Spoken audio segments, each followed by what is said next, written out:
നമസ്കാരം. Media vision വാർത്തകളിലേക്ക് സ്വാഗതം. നടുവണ്ണൂർ ബ്ലോക്ക് കോൺഗ്രസ് കമ്മിറ്റി സംഘടിപ്പിച്ച പി.സി. രാധാകൃഷ്ണൻ അനുസ്മരണം കായണ്ണയിൽ നടന്നു. KPCC vice president VT. Balram ഉദ്ഘാടനം ചെയ്തു. കോൺഗ്രസ് DKTF നേതാവുമായിരുന്ന പി.സി. രാധാകൃഷ്ണന്റെ 16ാം വാർഷിക അനുസ്മരണം കായണ്ണയിൽ അദ്ദേഹത്തിന്റെ വീട്ടിൽ സംഘടിപ്പിച്ചു. KPCC vice president VT. Balram ഉദ്ഘാടനം ചെയ്തു. കുറച്ച് വൈകിട്ടാണെങ്കിലും ഈ അനുസ്മരണ സമ്മേളനം ഇന്നത്തെ ദിവസം നമുക്ക് നടത്താനുള്ള സാഹചര്യമുണ്ടായിരുന്നു. ഞാൻ ശ്രീ രാജീവനെ വിളിച്ച് ഈ നടുവണ്ണൂർ ഭാഗത്ത് പല അനുസ്മരണ പരിപാടികൾക്കും മറ്റ് പരിപാടികൾക്കും ഒക്കെ സ്ഥിരമായിട്ട് വരാറുള്ളതാണ്. നിങ്ങളൊക്കെ പല അവസരങ്ങളിൽ കാണാനും അഭിസംബോധന ചെയ്യാനുള്ള അവസരം ഉണ്ടായിട്ടുള്ളതാണ്.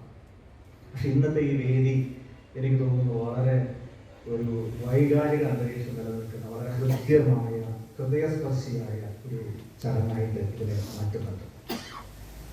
അധ്യക്ഷൻ സാമാന്യം ദീർഘമായിട്ട് സംസാരിച്ചു, പക്ഷേ അതിനൊരു വാക്ക് പോലും അധികം പറ്റില്ല. അത്രത്തോളം ശ്രീ പി.സി. രാധാകൃഷ്ണൻ എന്ന് പറയുന്ന പൊതുപ്രവർത്തകൻ, കോൺഗ്രസ് നേതാവ്,